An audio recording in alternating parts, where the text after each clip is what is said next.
Get started. All right.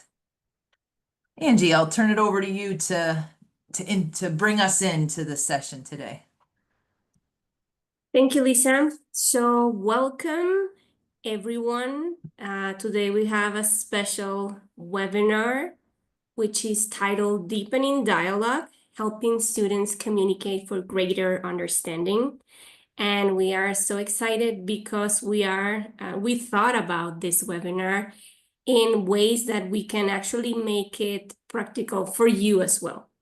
So obviously, we're going to be talking about dialogue and its skills.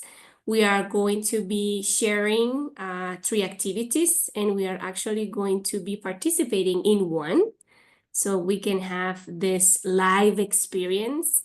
And we're also going to be sharing some tips that come from observing our students. So in a sense, this webinar was created for you to have an experience as well into what deep dialogue means. So if that's okay with you, let's get started.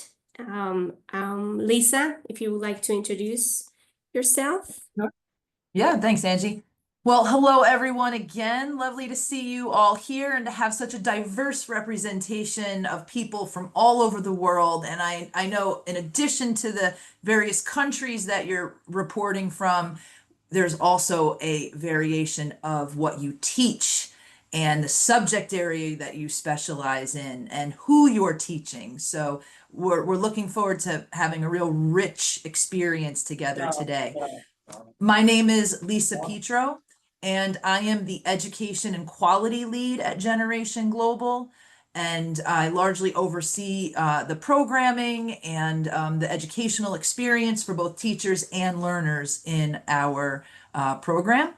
And I'm calling in from New York, so that would be my corner of the world. And with me today is Angelica. Please, Angie. Thank you, Lisa. So I'm Angelica Santana Fierro. I'm connecting from Mexico. Lisa and I are 2 hours apart right now. And we both are part of the Education and Quality department inside Generation Global. I'm the Education and Quality Consultant, and as part of my duties here at Generation Global are to develop the content that that the students can see at the Ultimate Dialogue Adventure, and to also participate in auditing the quality of the dialogue that happens written. And I'm also a facilitator of video conferences. So yes, let's get started. I have seen and read here in the chat that you're coming from different countries around the world, and we are here for a reason. And here are some central questions that we would like to reflect on while we move forward with the webinar. So first of all, it is important for teachers to recognize when deeper dialogue is happening in the classroom. So sometimes there is an aha moment, right? Where you know that your students might be able to open up, be flexible, have a conversation around a complex topic. And you are probably like, oh my God, I don't know what to do. Is it okay to let them express themselves? Is it okay to talk about, I don't know, how they feel or their identity or a controversial topic in our country? So it is important for teachers to be able to observe and make sense of what is happening around, so that you know how to act, and so you do have the skills and the tools to help your students get into deeper dialogue. It's also important that you are aware of those strategies. Once that you are able to recognize that deep dialogue is about to happen, then what should you do? What are those strategies? What are those simple reminders that you can have in mind to help your learners transition to a deeper practice of dialogue? And of course, how can we as teachers support our learners in preparing for and participating in deeper dialogue. So as you can see, these central questions, they can be felt, they can be observed. It is something that perhaps you have a few experiences, right? About that moment in particular when the students are open and are happy or maybe are excited about going into a deeper dialogue with their classmates. Or maybe they are frustrated. They don't know how to express themselves. They don't know how to approach it with this respect. So we are going to be talking about that during this webinar. Lisa. Yeah, thank you. So we're really excited to kind of just get to know a little bit about your experience with dialogue in the classroom. As I mentioned, we're coming from different places, but we're also coming from different backgrounds and educational settings that we work in. Some of us might be teaching, high school social sciences, and some of us might be teaching middle school, science or math. So we're coming from some different backgrounds, and then others might be working in community organizations. Perhaps you're working on the ground with a community center in your neighborhood or your city and supporting kids after their regular school day. So lots of different ways we're working.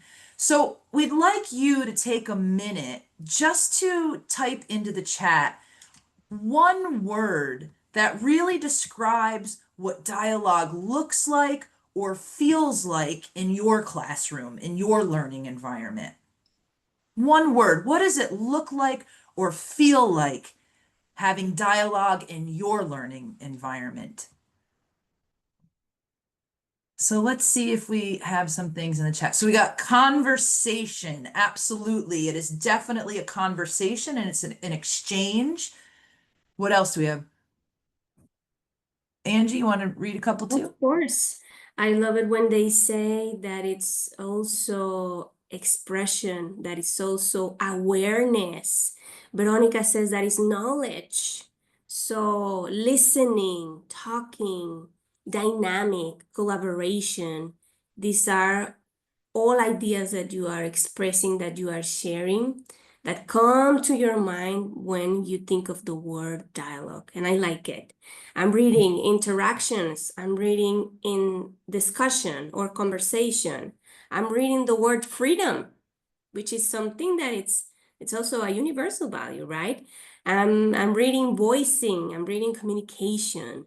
So these words that makes us feel that we have something in common, right? That we are moving towards having something horizontal, something that we can feel, something that we can express. Reading the word participation as well. Teamwork, another word. So as you can see, dialogue can look like something, like communication, like interaction, like knowledge, but it can also be felt, right? When you say the word freedom, when you say the word collaboration, that is something that it could be felt as well. And I read conocimiento, and if I Yeah. remember correctly from Spanish, is that knowledge? Is that correct, Angie? Is Yes. that like knowledge? Excellent. Yes, Great. yes, yes. So yeah, No. there are lots of diverse ways dialogue shows up for young people, and I think Angie, you've done really well to point out those distinctions. Um, so then let's think a little bit about how we define dialogue and what that means. Angie, I'll um, think we can think a little bit about this. Yeah. Yeah, of course. And I think you're going to find a correlation between those words that are there in the chat and the definition of dialogue that you can see here in the screen. Dialogue is an encounter. First of all, I love that part of the definition. It's an encounter because it makes us feel like human beings, right? Like we're able to collaborate, that we're able to communicate, to voice our opinion, to feel each other, right? So dialogue is an encounter where participants are going to learn. That's the knowledge part, right? That was pointed out in the chat. To learn from one another, to better understand each other values, perspectives, experiences, and beliefs. So everything that is part of our own identities, right? can come forward when you are in this encounter. But it is also quite important when you are taking a look at the purpose of dialogue. It is also important that it is aimed at being safe, at being brave, right? And at being a very, very inclusive space so that everyone's voices that we do, so that in the chat, everyone's voices can be heard and can be equally, right, understood so that you can learn values, perspectives, experiences, beliefs, right? And it is also reciprocal. I mean, it has to come in both ways. It has to be like a circle, everybody acknowledging, listening, having critical thinking, reflecting, even challenging one another, right? And looking for those similarities and those differences that are going to make us learn from one another. So taking a look at the purpose of dialogue and relating this what you just shared in the chat, you can see these commonalities, right? So you do know what dialogue is. You do have a very clear idea of what dialogue is, but let's try to look at dialogue from a perspective of educators. What can we do as educators to help our learners, our students speak authentically and also listen actively? And those are very, very important communication skills as well. But these are also dialogue skills that we can help our students learn in the classroom while having something very, very common, which is having a conversation. All right? Yeah. Yeah, and dialogue is such a very special kind of conversation, right? There's lots of ways to communicate, but when we look at this purpose of dialogue, we're really understanding that it's about learning from one another, understanding one another, supporting each other, and feeling safe and brave enough to share authentically, like you said, Angie. And so that's a very particular kind of conversation. It's different from debating, arguing a viewpoint, or it's different from discussing, looking to solve a problem or really unpack something complex. It's really about the humanity of the conversation, right? So that's why we really wanted to offer this experience with you today about going deeper in dialogue, because oftentimes when we talk about dialogue with younger people, it can be something somewhat superficial. Young people are still learning how to communicate. They're still learning about who they are in the world and trying to figure out this very complicated, complex world they live in. So that's no different when it comes to communication. And so when we talk about the beginnings of dialogue in the classroom, we're often helping young people to maybe share a little bit expression, right? That came up. That's so important. We're helping them learn how to get that confidence to express themselves, how to use I statements, for example, I am, I think, I feel, I believe, right? We're also trying to help them be critical thinkers, really make sense of the world, analyze information, and also ask good questions. So all of these things are the skills for communication and dialogue, but they can remain very superficial, especially with young learners who are just starting out. What we're talking about today is how do we go beyond that superficial? How do we get young people going deeper? Because if the purpose of dialogue is understanding, it's that humanity of understanding, then deeper dialogue means greater understanding, deeper understanding. So I think what's really important here for us as educators, when we use dialogue as an instructional strategy, to really know when learners are ready to go deeper, to see that, I think Angie, you said it before, that aha moment. We all have that experience. We've seen our student and all of a sudden something shifts and it's like the whole world opens up for them. So we really need to be able to identify those opportunities to go deeper in the conversation with our young people. So some of the things that we've seen at Generation Global that help us to really understand in our video conferences, for example, that learners are ready for deeper dialogue is when they can do a few things. That first one there is when they can explore different viewpoints with curiosity, when they're not coming from a space of contempt, or feeling challenged in a very, very difficult way, where they're really able to say, okay, I want to explore this idea, this viewpoint, because I'm curious just to know, and I'm not really attaching anything to it.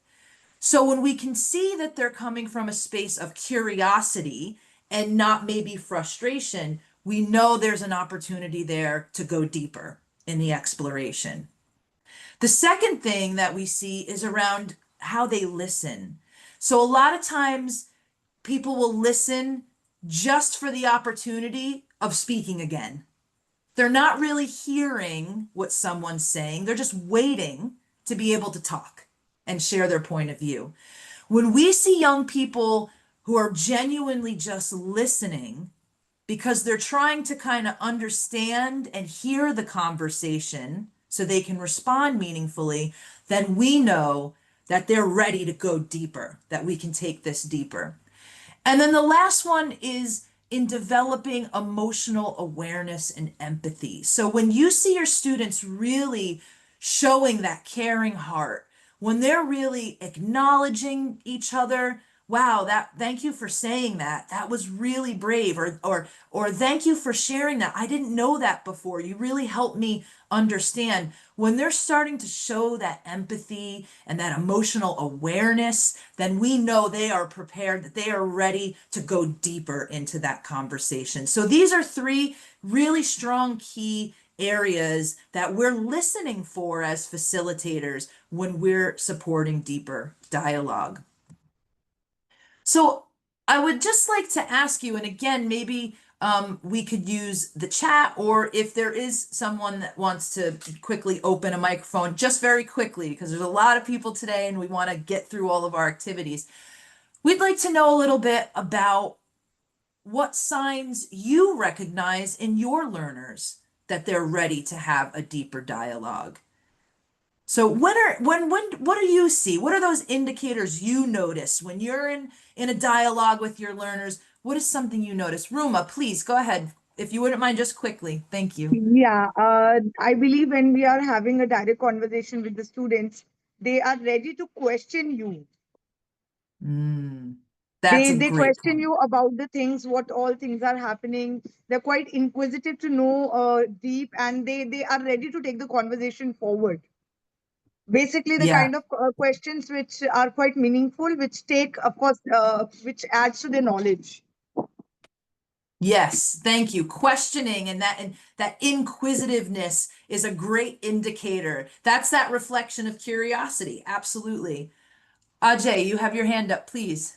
Yeah, thank you so much. And I'm definitely going to point out to the scientific investigations that we get students to do, especially when you do demonstrations or they do the experiments themselves. There is this aha moment, and that's when I think there's an Mhm. opportunity for them to dive deep into the dialogue. Yeah, absolutely. I love too how you related it to the experience. So it's like when they're experiencing it, when it's hands-on and they're really invested and experienced, that's when they're going to have that aha moment. So that's true. That really speaks to, I think, that emotional connection. Investment is an emotional connection. So beautiful. Thank you both for sharing that. Okay, so there's some ideas of how it might look in the classroom. Angie, I'll go ahead and hand it over to you. And of course, because also in the chat, Palav is sharing that when they ask meaningful questions, so it's more or less connected to what Ruma says. And Eric says when they are discussing themselves about a topic given. So there are some signs, right? And I love this approach and those words that we have used, right, that come from experiencing knowledge, that come from challenging, right? Even saying, hey, teacher, I don't think the same as you. I believe this, I have had this experience, and you are confronted, right? You feel like, yeah, I mean, let's talk about it, right? There's interest, so let's open up the conversation. So also when they are participating perhaps in a teen activity, and they need to have deeper conversations, and they need to discuss complex topics, and maybe there are going to be different positions, right, around the team. And well, you are observing that. And sometimes when this happens in the classroom setting with your learners, it can feel uncomfortable. And that's okay. That's okay. First of all, because we're human beings. When we are around something that is far away from what we think, from what we believe, from what we don't know, there's a sense of being uncomfortable, and that's okay, and that's human. But also, as young people and transitioning right into adulthood, it can feel a little bit more uncomfortable. So, why would it be? Well, maybe because their beliefs are challenged, maybe because their values and the way that they perceive the issue or the experiment or the knowledge that's being brought upon is challenging for them. Maybe because I have a different point of view, and in my family things are different, right? In my community things are different to what I'm listening. So I'm feeling uncomfortable. I don't know what to do with these feelings. I want to express it. I want to state my point of view, but I don't know how, right? Because I don't want to be embarrassed, because I don't want to be left out of the conversation because of my position, because of where I stand, right? Also, it can be because learners are not fully able to understand someone else's experience. And perhaps as educators, when you're hearing and you're perceiving that there is one point of view that needs a little bit more explanation, that needs more clarification, perhaps, because as an adult, you might already have an idea of what your student is trying to say, but perhaps he or she are not using the right words, and it's coming out kind of messy, right? So it's okay that you're also there to clarify, to even say, are you trying to share with us that this and this and that is your experience, that this and this and that are part of your values of who you are, right? So it's also important. Sometimes we act as facilitators of dialogue because we kind of translate in order for the rest of the students to understand when it is a deeper conversation, right? When we're talking about complex topics, such as Lisa mentioned, and also strong emotions. We cannot deny, even as adults, right? Something comes up, maybe it's political, maybe it's ideological, maybe it's religious, maybe it's about a universal value, but I live it and I experience it differently. And I'm feeling strong emotions, so what do I do with that? So as educators, we have to help our learners. First of all, prepared for opening up and having dialogue, right? And of course, using the skills that we have already talked about, but also to navigate discomfort and to know that it's okay. It's a human feeling. It's the human way. There's no other way, right? Sometimes it's through discomfort that you learn and that you open up to different perspectives, to different points of view. That sometimes to you, oh, that is radical, that is extreme. I've never thought about it. But when you are opening up curiosity and having a very safe space in your classroom where your students are able to feel brave enough and included enough in the conversation, then it's okay. These things can happen. This is something that you can also observe. And this is something that you can also prepare your students for, right? Yeah. I'm also reading and hear that when they go and look for more matter to discuss, yeah, that's curiosity, right? Like trying to reach out to find more knowledge, and also preparing students on global issues. And they're mentioning, for example, human trafficking, which is very difficult. So first of all, you need to prepare them because of course they're going to feel discomfort, right? That's right. Yeah, that's exactly it, Angie. And so that's the first thing we wanted to do with you today as a group of educators is talk a little bit about that preparation. So how can we really help learners? That's kind of our guiding question here. Deepen their dialogue skills in the classroom. And so what we want to do now is kind of work into a set of practical activities, and we'll offer you distinctions around the purpose of each of these activities that you can use to help them go deeper. So the practical activities for difficult dialogue are going to get at three things. The first piece is strategies we can use to help young people be vulnerable and descriptive. So as Angie was just kind of laying out for us, deeper dialogue can at times be uncomfortable for lots of different reasons, whether it's contention or it's strong emotions or it's a lack of understanding around an issue or a topic. So for this reason, we really want to support young people in understanding how to be vulnerable in a safe way, in a brave way, in an inclusive way, so that it doesn't become threatening, but it just becomes part of the process and a human emotion that we feel, that discomfort. So how can we help them to be vulnerable and be descriptive about those emotions they're experiencing, tied to the experiences that they're sharing about the perspectives and ideas they're talking about in the dialogue? The second piece is building a thread of dialogue. This is really important because we don't want students to get stuck in the conversation. We want them to build and create a flow.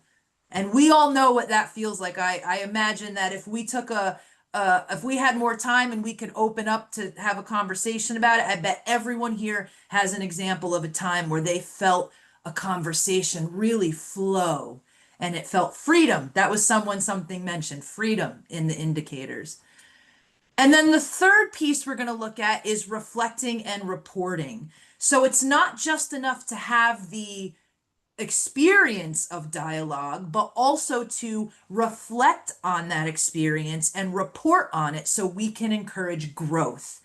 And these three kinds of strategies we can take in helping young people go deeper will really give them not only advancement of those core skills, but also a very solid foundation to continue to have meaningful, deeper dialogue as they grow and they progress.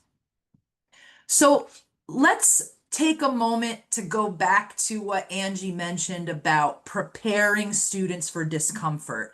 I think this is such a huge concept. And it's something that we don't spend a lot of time in traditionally as educators. We don't spend a lot of time preparing students to be uncomfortable with the content we might teach or with the process of learning. Think about how many kids you have that get frustrated when they can't understand math or something very challenging.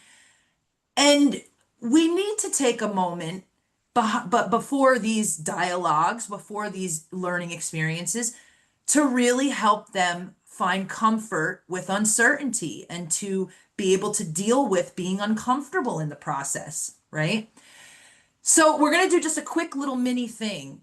This is an activity, this is a small example of something you could do. So first, what I want to do is launch a poll of a few different topics, just as the example that we're going to use, as it's just the example topic. So let me do that. And I'm sorry, bear with me because I'm running slides as I navigate these various things. So I'm going to launch a poll, and I'd like you to all vote. Okay, so on your screen, you see this poll. There's 5 different topics here. I'd like you to just vote for the topic that we're going to explore for the sake of this activity. Just for the sake of this activity. So everybody can just take a minute and put that vote in.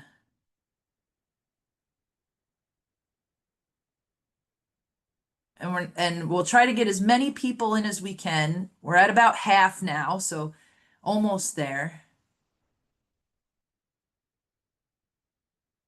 And I'm not going to keep it open too much longer because I want to be, this is just for the sake of an example. So there's no real importance to this. You're not going to, don't have to worry about getting it perfect or right. There's no right or wrong answer. All right, so we'll stop that poll here. Okay, last jump in. Okay, great. And let's just see what we have. I think So it's so can everybody see? close. It's very close. It's very close. We got climate change and rights and inequalities. So I think climate change just barely won. So we'll use climate change as our example for this activity. Okay. Thank you everyone for voting. Okay, so here's the idea. I am a teacher. I'm teaching a unit on climate change. Maybe I'm going to lead into a project-based learning experience where my students are going to work with the community to develop some kind of community solution to air pollution or water pollution or litter, something in their community.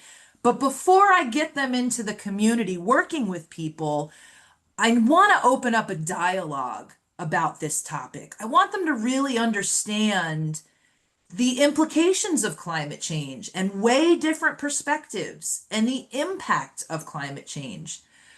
So before I get them into this dialogue, I want to prepare them for discomfort.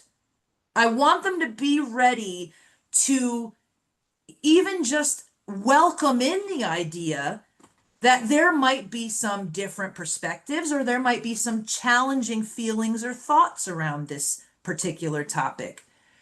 So I'm going to ask you to be the students. And regarding the topic of climate change, I'd like you to reflect on these 3 questions for yourself. If you have a piece of paper, you can write it down, or if you feel ready, you can type in the chat a response. And maybe we can just take one person if they feel called to speak. So how do you feel about this topic of climate change? And what assumptions, if any, do you hold about climate change?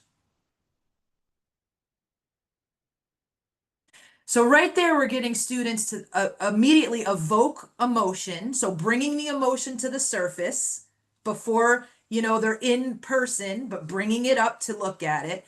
And also picking apart if they have an assumption or a bias in one direction or the other, because that's going to influence how they speak about it. And then the last question is, how do you know, or how do I know I'm ready to listen openly? So giving them a little bit of self-reflection, a self-check-in.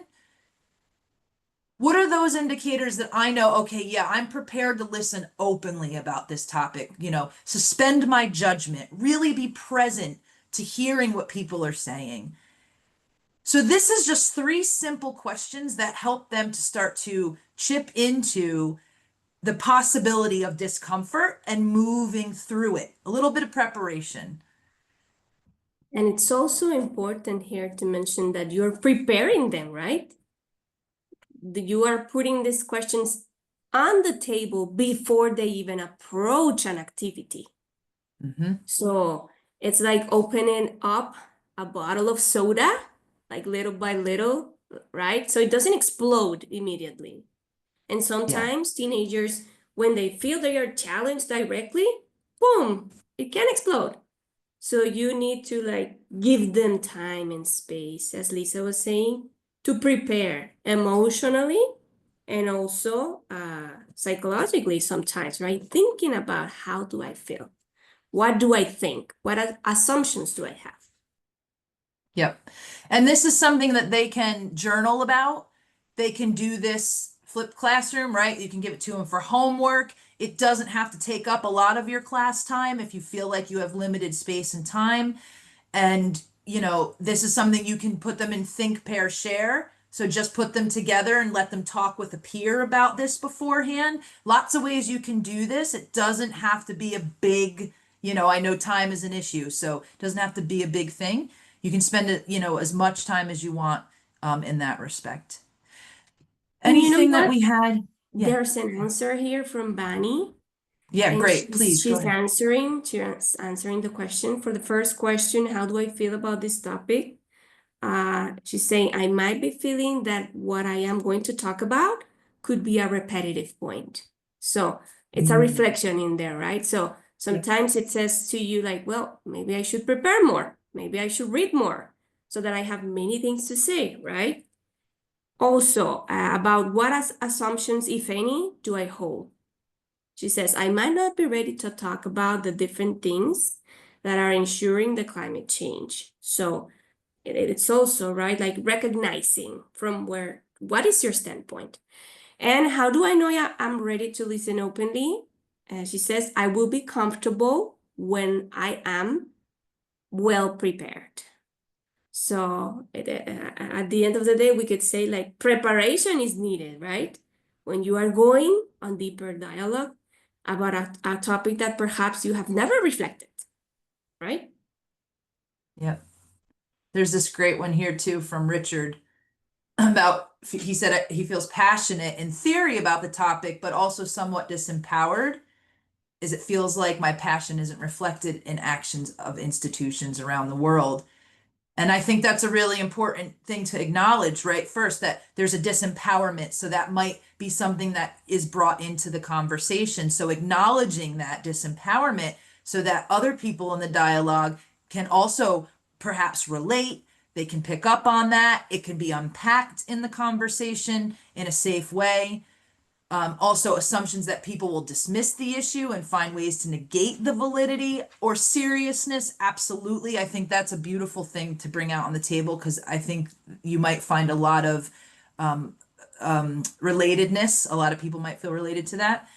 And also assumptions that people won't take it as seriously as I do. And yeah, I don't know I'm ready to listen to different opinions as this one, as I feel passionately about it. Just admitting that is that awareness. And that's a space for us as educators to say, okay, we can also work a little bit on opening up and practicing that suspension, you know, of judgment. Beautiful. Thank you.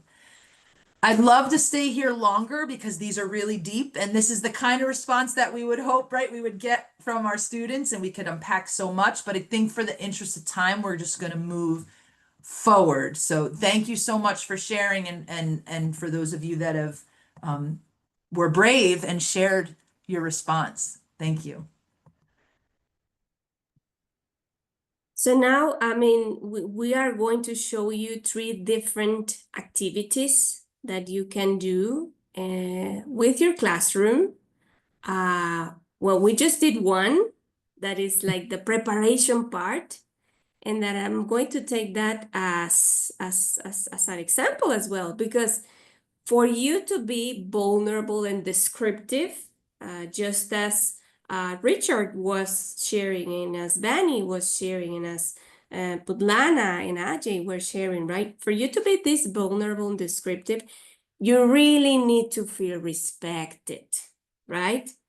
You really need to feel that you are going to be taken seriously. Because if I don't feel that my voice is going to be heard, if I, as a student, feel that maybe I'm going to feel ashamed after sharing my real feelings and thoughts about an important issue, such as climate change or identity and belonging, or the rights of girls and women, right? If I am going to feel this, then maybe I'm just going to stay quiet, right? And I'm not going to voice my opinion, and I'm going to maybe not experience what is happening there as part of a living experience and what it brings to me. So we are going to make another activity, and it is called What Does Respect Look Like?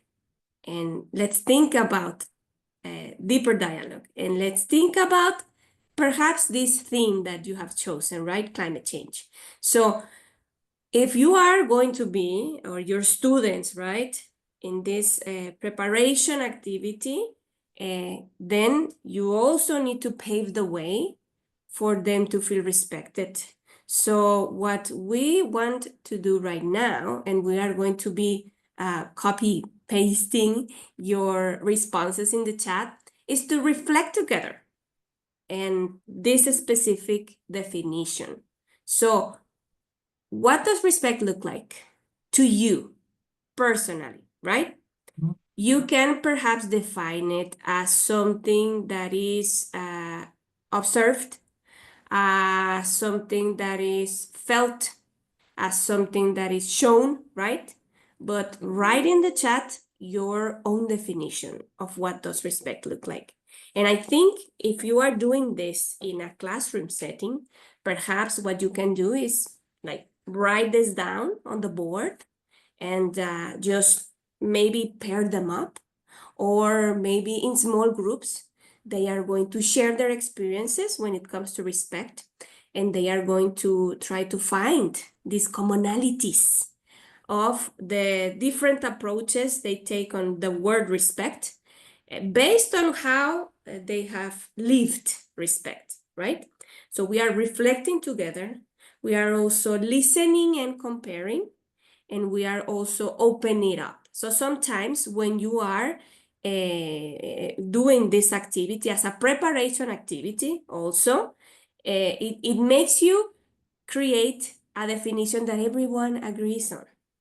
And you obviously need that in order to have like a safe space for young people to feel brave enough and included. So if you can right now, write in the chat your definition of respect.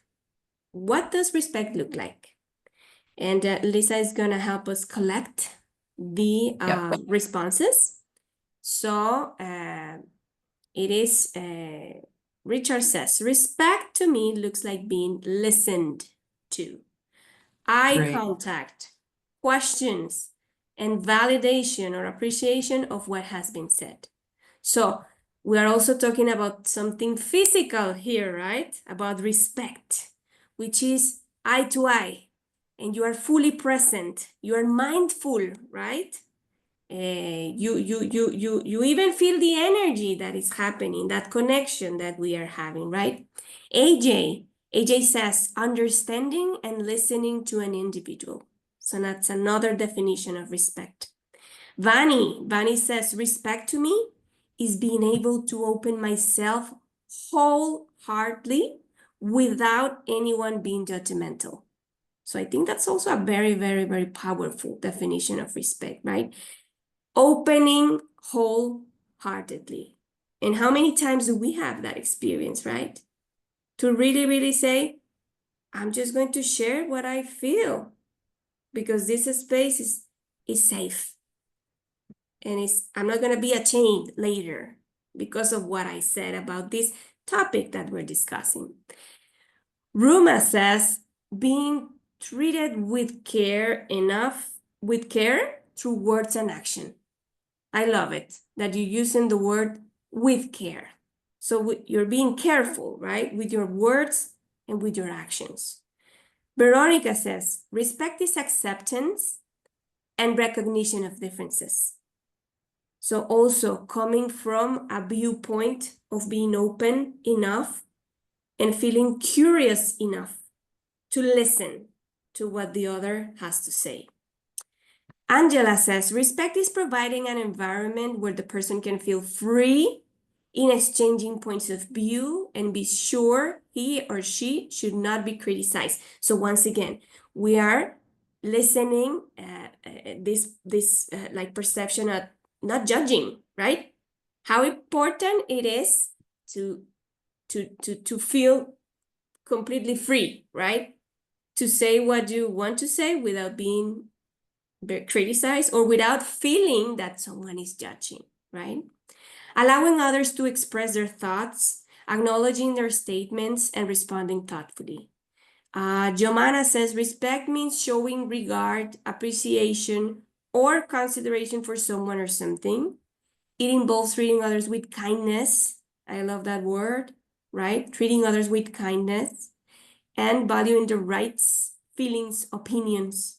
So right now we are seeing a lot of participation from you, and I think that looking at these keywords, if we were in a classroom setting, right, and every one of your students raised up the hand and shared their definition, we would probably agree that it means being listened, whole as a whole, right? With an eye contact, physically present. It might be not judging, right? Not feeling that you're going to be criticized. It might be being treated with care. So, as Nishat is also saying, being kind. It might be being polite, right? Even though you might have something else to say, a different point of view, or even an objection, as Ima is saying. And it might be accepting the difference, right? So I love it that right now we are looking at some keywords here that are being bolded out by Lisa, but that come out from your different perspectives of respect. And now, if we are going to talk about, let's say, climate change, now we have the grounds of what respect looks like. And it is important to have that before you move into deeper dialogue. So this is one activity that can be connected to the one that we did before with Lisa, right? When you are preparing them also emotionally. That's right. And they're practicing being vulnerable in a way that's not necessarily attached to the context of the topic. So before they get into the contentious topic, we chose climate change. Say perhaps we were doing something like peace and security. There's a lot of contention to be had in that topic. And so this really gets them practiced in being able to name these things that they need in order to navigate the discomfort before that main discomfort can kind of usher its way in. So excellent. And you want to do this, you want to take some time to do this to really pull out what those commonalities are, but to also make sure that if there's ones that don't necessarily fit, those are being honored too. So say someone said something that was not in alignment here to make one definition. You want to find a way to integrate that in as well so it's inclusive. Everyone is being heard and seen. Wonderful. Thank you. All right. So let's just take a look at the second activity we have for you. Now, we're not going to do this one, but just to touch on that second sort of strategy for helping students go deeper with dialogue. And this is about building a dialogue thread. So a lot of times what we see and what happens with young people when we're doing our video conferences is they come in and they have so many questions, or they're so nervous that I say it in a visual kind of metaphor, they ping pong around the conversation. First, they want to ask about this topic. Then they're asking about this topic. Then they're asking about this. And before you know it, it's only just a group of people speaking at each other, not with each other. So as facilitators, we need to help them stay focused, to really build a thread. Now, that doesn't mean they can't navigate some different subtopics inside of the main topic, but we want them to know that if I share with you about droughts in my community and the impact that's had on our ability to live and sustain around climate change, that we're all going to go deeper inside of that piece of the conversation. We're not going to move on now to, politicians and governments and climate change. We're going to stay with the experience of climate change. We're going to ask questions that help us go deeper in understanding the impact of climate change. And so we're going to stay with that thread. We're going to hear lots of different perspectives. So we share this activity with you so you can prepare learners before a dialogue in learning and understanding how to build that thread. So what we suggest here is that you pair learners up and you have one person share a very specific story or experience they have. And then that other person is required to ask them a question that is directly related to something they heard.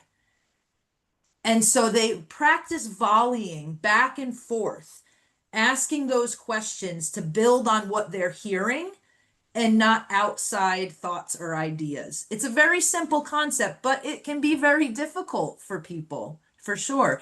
So example prompts you might share, you might have them PAN card, either Aadhaar be- card, teacher. Oh, sorry. Archana is, I think it was just a mistake. But if you have something to say, please feel free. So example prompts you might share, what is an example of a time you felt proud of something? This is a good place to start.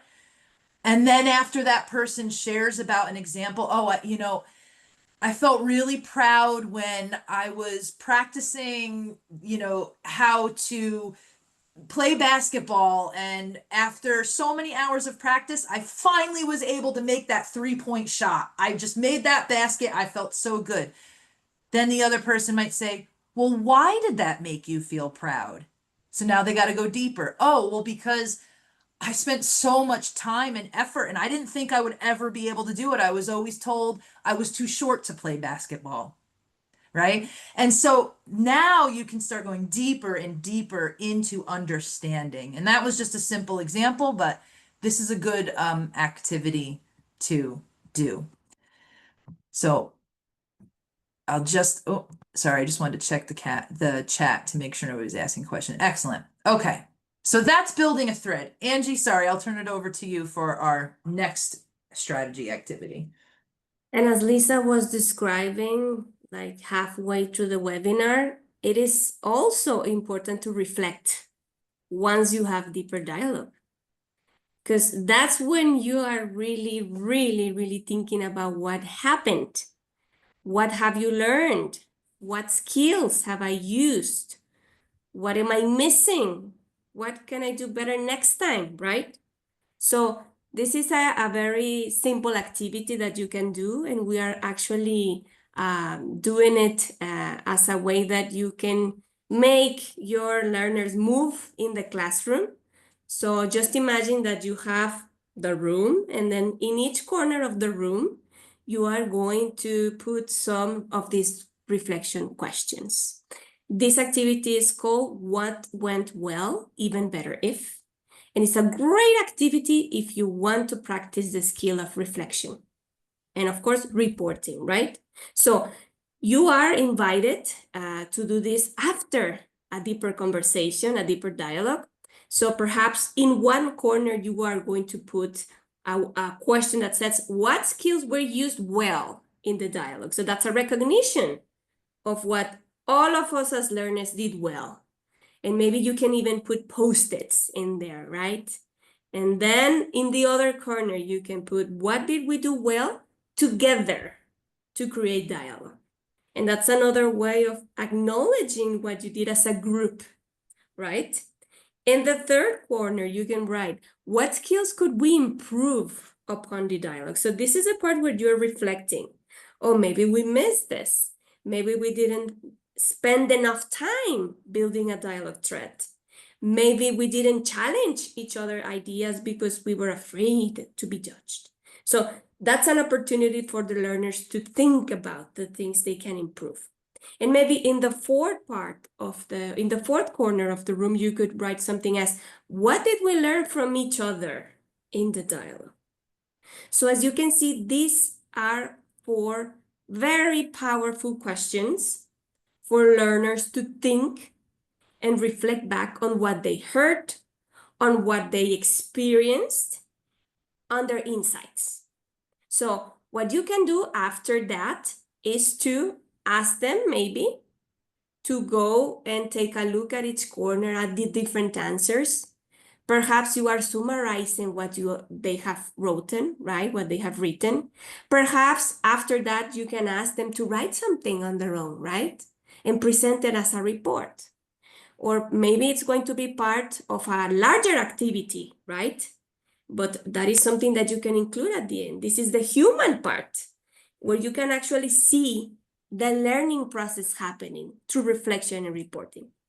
And then, of course, at the end, you can just briefly share with the whole class the answers, so that it is out there, and the students get the general idea, the conclusion of the activity. So this is a third activity that you can do that is going to nail the part of reflecting, which is a very important dialogue skill. Excellent. Thank you, Angie.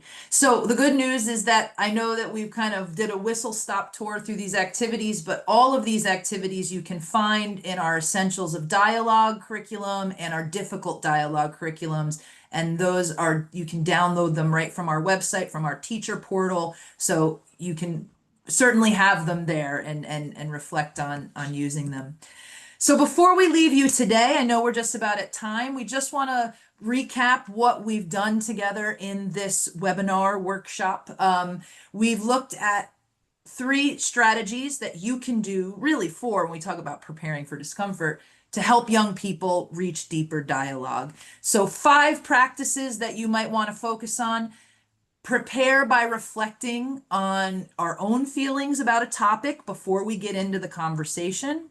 Make sure that we stay open and curious by suspending our judgment, that we're asking questions that build on what we hear, not just on, lots of different concepts, that we think about those different viewpoints, that we're pausing and thinking, and that we're taking time to use silence and reflect after the dialogue and really understand what we've learned and gained from that conversation. So I'll leave you with a poll, an exit poll, if you will, about what you might do to support students in reaching difficult dialogue. So give me 1 second. Here we go. We'll launch it. And just maybe you can share quickly before we exit which dialogue strategy you would want to promote with your learners going forward, thinking about the 3 things that we dug into today. Great. So just give everybody an opportunity to think about which one really resonated with you and what you're working on in your learning environment, and what you know your students very well, obviously, your learners. What do they need? What areas of opportunities do you think you could affect by using these strategies and activities with them? Wonderful. And we've got most people almost there. Just reporting. Excellent. And I think that we see, like, most of you would love to use the building a dialogue strategy, an activity that we did. So Yeah. I think it will be like important for you to take a look and really now consider. Maybe you have a specific subject that you are teaching, obviously, and you have a specific activity that needs, a connection with deeper dialogue first. So now you have a guideline and you have a few activities, and you have even decided that building a dialogue thread is something important in your classroom. Yeah, great. Wonderful. Well, thank you so much, everyone, for your time today, for your participation, for your honesty and your bravery and everything that you've shared. It's been an incredible experience to go deeper in dialogue with you. Angie?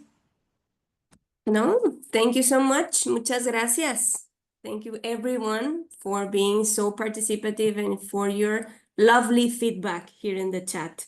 Lisa and I really appreciate, and we feel very happy every time we finish a webinar and we receive love from you. So thank you for your participation, and we will be lovely to have you back in another webinar.